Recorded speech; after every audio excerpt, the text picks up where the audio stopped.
31st night కి farm house book చేసుకుని friends తో ఎంజాయ్ చేయాలనుకుంటున్నారా? అయితే వెంటనే డోసే యాప్ ని డౌన్లోడ్ చేసుకుని బుక్ చేసుకోండి.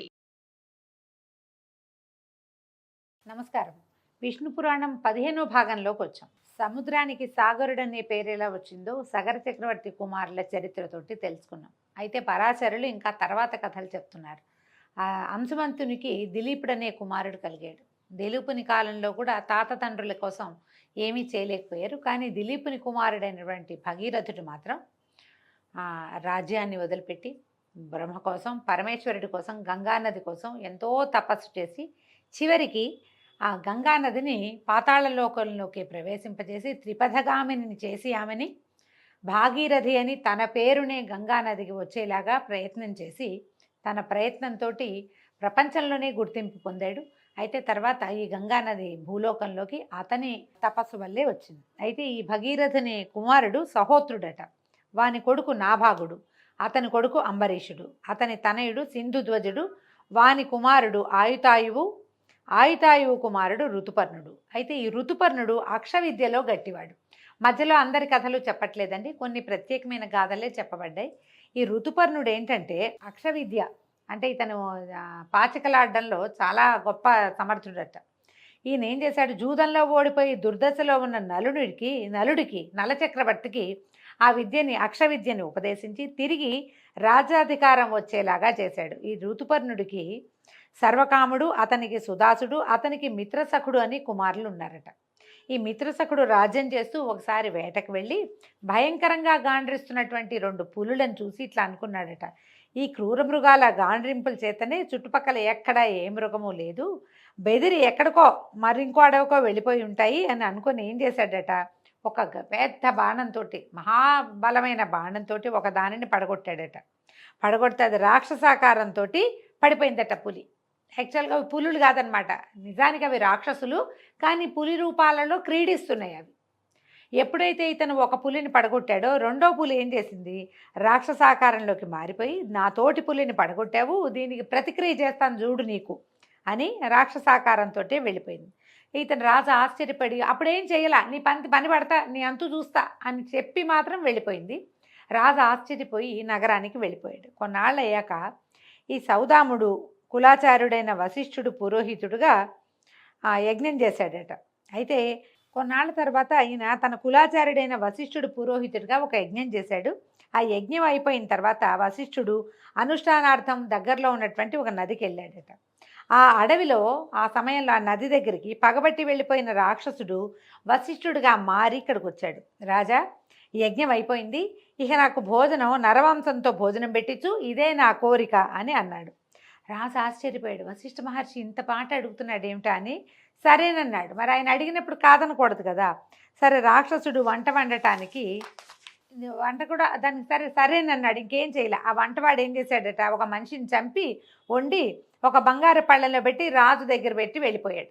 ఇది చూడండి, రాక్షసుడే వశిష్ఠుడిగా మారి రాజు దగ్గరకు వచ్చాడు, వంటవాడుగా మారి వంట కూడా వండి తెచ్చి ఇక్కడ పెట్టాడు. ఇప్పుడు అసలు వశిష్ఠుడు వచ్చాడనమాట.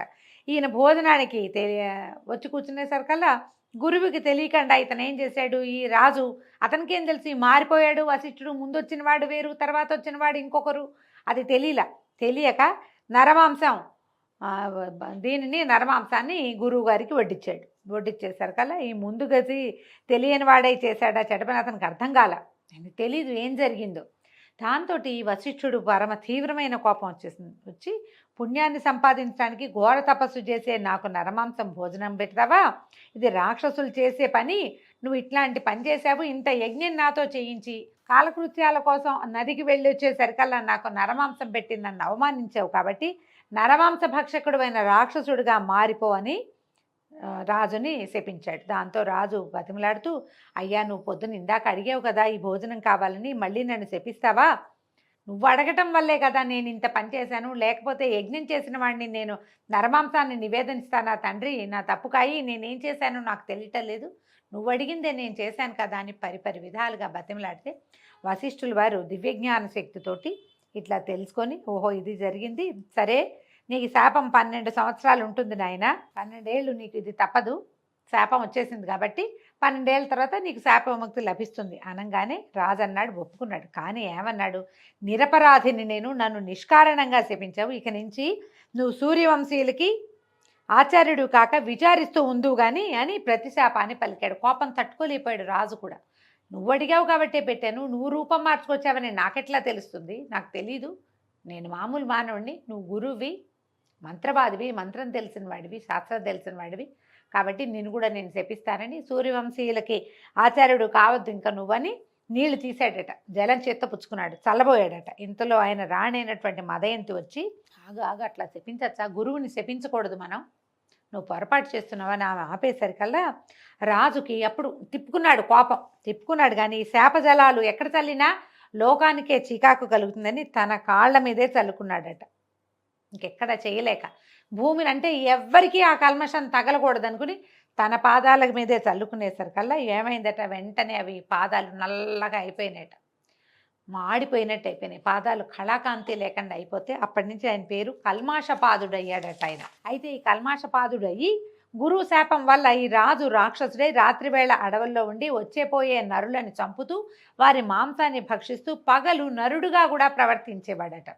ఇలా ఉండగా ఒకనాడు ఒక బ్రాహ్మణుడు భార్యతో కలిసి అడవిలో సుఖిస్తూ ఉండగా రాక్షసుడిగా ఉన్న రాజు ఏం చేశాడట, ఆ బ్రాహ్మణుడిని పట్టుకుని మింగడానికి అయ్యాడట. అయ్యేసరికి ఆ బ్రాహ్మణ పత్ని విలపిస్తూ ఇలా అడిగిందట, లోకం అంతా స్తుతించే కీర్తి కలిగిన వాడివి, కరుణామూర్తివి, ఇక్ష్వాకు వంశభూషణుడివి, ఇట్లా బ్రాహ్మణుడిని చంపచ్చా, నా భర్త కదా, అతన్ని పోగొట్టుకొని నేను ఎట్లా సుఖపడతాను, నాకు జీవితం ఏముంది ఇంకా, పైగా బ్రాహ్మణ హత్య మహాపాతకం కదా, ఇది నీచకర్మ, అతన్ని చంపద్దు, విడిచిపెట్టు, నా బొట్టు చెరపకు అని పెద్ద బతిమలాడిందోట. అయినా సరే అతను ఏం చేశాడు, మా రాక్షసుడు బ్రాహ్మడి మెడ విరిచి భక్షించేశాడట. ఆ బ్రాహ్మడు భార్య, ఆయన పిచ్చి కోపం వచ్చింది ఆవిడకి, కోపించి ఏమదట, దుర్మార్గుడా, కలిసి సుఖించే సమయంలో నాకు పతి లేకుండా చేసావు కాబట్టి నీ భార్యతో సుఖించడానికి నువ్వు సిద్ధపడిన వెంటనే చచ్చిపోదువుగాక అని శపించి అగ్నిప్రవేశం చేసిందట. ఇలా రాజు చేసిన ఈ దారుణ కార్యానికి ఆ అడవిలో ఉన్న భూతాలన్నీ హాహాకారాలు చేశాయి. ఏం చేస్తారు, ఇక చేయగలిగేది ఏం లేదు, అతనికి ఏమో అలాంటి శాపం ఉంది, శాపం ప్రకారం అతను ప్రవర్తిస్తాడు, ఇంకా అదే జరుగుతుంది అక్కడ. ఇట్లా మునీంద్రుని శాపం వల్ల 12 సంవత్సరాలు రాక్షస కృత్యాలు చేస్తూ ఈ కల్మాషపాదుడనే రాజు లోకభీకరుడుగా ఉన్నాడు. తర్వాత వశిష్ఠాది మునులొచ్చి పాపము శాప విముక్తి రెండూ పోయేలాగా తగిన యజ్ఞాదులు చేసి ఈ రాజుని పుణ్యాత్ముని చేశారట. తర్వాత ఈ 12 ఏళ్ళు గడిచిన తర్వాత ఈ యజ్ఞం వల్ల అన్నీ పోగొట్టుకుని నార్మల్గా అయ్యి ఈయన రాజ్యపాలన ఆరంభించాడు. ఒకనాటి రాత్రి పట్టమహిషైన మదయంతి దగ్గర చేరుకోగా ఆనాడు అడవిలో బ్రాహ్మణ పత్ని పలికినటువంటి ఆ మాటలు విని, ఈ శాపం ఉంది నాకు, నేను భార్య దరి చేరకూడదు, నేను మరణిస్తానని చెప్పి వెళ్ళిపోయాడు. విచారగ్రస్తుడుగా అయిపోయాడు. ఆయన ఏం చేయాలో తెలియలే. అలా కొంతకాలం ఉన్న తర్వాత సరే ఈయనకి సంతానం లేదు, ఏం చేయాలి, సంతానార్థం ఆలోచించి వశిష్ఠుడిని ప్రార్థించి నాకు సంతానం కలగాలి, నా భార్యకి పట్టపురాణికి లేకపోతే నా రాజ్యానికి ఉత్తరాధికారి ఉండరని ఆ భార్యని వశిష్ఠ మహామునికి అప్పచెప్పారట. ఈ మునీంద్రుడు మదయంతిని ఆదరంగా చూసి అసామాన్యమైన శరీర బలము పరాక్రమము కలిగిన కొడుకు పుడతాడని దీవించి వెళ్ళిపోయాడట. మదయంతి గర్భాన్ని 7 సంవత్సరాలు భరించిందట. ఆమె 7 ఏళ్ళు గర్భవతిగా ఉంది, పురుడు కాలేదట. అయితే ఏం చేసిందట, ఎప్పటికీ పురుడు కాకపోయేసరికల్లా ఆవిడ విసుగు పుట్టిపోయిందట. ఒకనాడు ఒక ఉద్యానవనంలో కూర్చుని అశ్మము అంటే ఒక రాయితోటి గర్భాన్ని పొడుచుకునేసరికల్లా ఆ దెబ్బకి డెలివరీ అయిపోయింది, ఆమెకు ప్రసవం అయిపోయిందట. వాడిని అశ్మకుడు అని పేరు పెట్టాడట.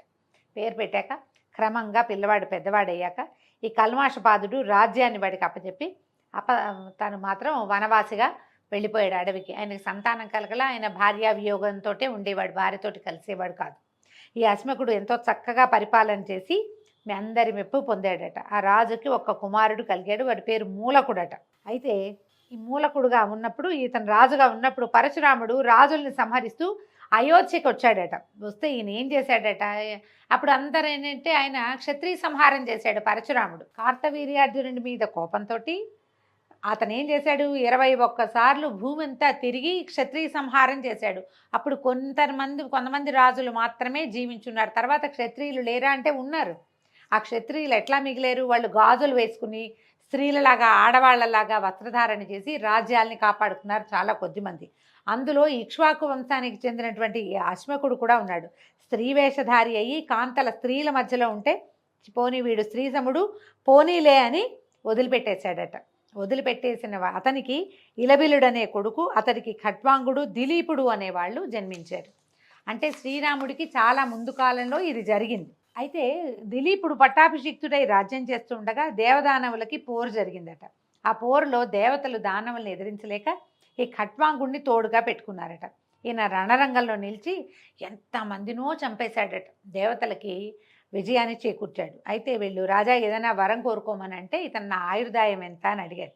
అడిగేసరికల్లా వాళ్ళు చెప్పారట, ఇంకో 2 గడియలు నీ ఆయుర్దాయం ఉందంటే, అలా అయితే మీ వరం ఇంకెందుకు, నాకు నన్ను భూలోకానికి పంపించేసేయండి అంటే వాళ్ళు ఏం చేశారు, ఒక విమానంలో ఈయన్ని భూలోకానికి పంపించారట. పంపిస్తే ఈయన ఐహిక క్రియలు విడిచి పరతత్వ వేదిగా అయ్యాడు.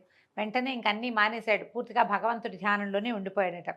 బ్రహ్మాదులకు కూడా సాధ్యం కాని పరమయోగ ప్రభావం పొంది ముహూర్త కాలంలోనే విష్ణు సాయుధ్యాన్ని పొందాడు. ఆ రాజు యోగ విద్యా సారస్యాన్ని మెచ్చి సప్తర్షులు ఒక్కొక్క సమయం అందు అభినందిస్తూ ఉంటారట. అంత గొప్పవాడనమాట. ఇక తర్వాత సూర్యవంశీయుల గాథలు. దిలీప మహారాజు. ఈ దిలీపుడి తాలూకు గోసేవా వృత్తాంతమే మనకి రఘువంశ కావ్యంలో కనపడుతుంది. దిలీపుడు అమిత గొప్ప రాజు. ఆయనతోటే రఘువంశ కావ్యం మొదలుపెట్టబడింది. అయితే ఈయన కుమారుడు రఘువు. ఆయనదే రఘురాజ్యం. రఘురాముడు ఆయన వల్లే రఘువంశం అనే పేరు వచ్చింది. రాముడికి రఘురాముడు అనే పేరు వచ్చింది. రఘువు ఎంతో అద్భుతంగా రాజ్యాన్ని పరిపాలించాడు. భూమి ఆ కాలంలో దున్నకుండానే పంటలు పండించేసేదిట. దున్నేవాళ్ళు కాదట, గింజలు చల్లితే పంటలు పండేవి. అంత అద్భుతమైన రాజట. అతని కొడుకు రఘువు యొక్క కుమారుడు అజుడు. అజుని కొడుకు దశరథుడు. దశ దిశలా తన రథానికి అడ్డు లేకుండా దివ్య పరాక్రమశాలి అయి ప్రవర్తించి దొరతనాన్ని నేర్పిన చక్రవర్తి దశరథుడు. ఆయన దశరథునకు మహావిష్ణువు రక్షణే తన లక్ష్యంగా తన మూర్తిని తన 4 భాగాలు చేసి 4 భాగాలుగా జన్మించాడు. ఆ మూర్తులే రామలక్ష్మణ భరత శత్రుఘ్నులు అని పెరుగుతూ ఉన్నారు. వాళ్లలో పెద్దవాడైన రాముడు విశ్వామిత్రుని కోరికపై అతను వెంట వెళ్ళి తాటక అనే రక్కసిని, సుబాహు అనే రాక్షసుని ఒక్కొక్క బాణంతోటే తెగవేసి మారీచుడనే అసురుణ్ణి ఒక్క బాణంతోటే సముద్రంలో పడగొట్టి ఆ ముని యజ్ఞాన్ని కాపాడాడు. గౌతముని శాపంతో పాషాణమై అడవిలో పడి ఉన్న అహల్యను తన పాదధూళి చేత చివరికి ఆమెని తిరిగి అహల్యగా రూపొందించాడు. జనకుని వాక్కుని అనుసరించి నిండు సభలో శివుని విల్లుని విరిచి సీతను పెండ్లాడి పరశురాముని మార్గమధ్యంలో భంగపరిచాడు. తన తల్లిదండ్రుల ఆజ్ఞను అనుసరించి సీతతో తమ్ముడైన లక్ష్మణునితోటి వనవాసం చేసి ఋషులను దేవతలను కూడా రాక్షస బాధల నుంచి విముక్తుని చేశాడు. విరాతుడనే వాణ్ణి హతమార్చి శూర్పణఖ అనే రాక్షసకాంతను అదరగొట్టి కరదూషణాది రాక్షసులను దారుణ రణధరణిలో తెగనాడి కబంధుని ఖండించి వానరరాజైన వాలిని పడగొట్టి వాలి తమ్ముడైనటువంటి సుగ్రీవుణ్ణి వానరరాజుగా చేశాడు. రామాయణం కథ అంతా బ్రీఫ్గా చెప్తున్నారు, సింపుల్గా.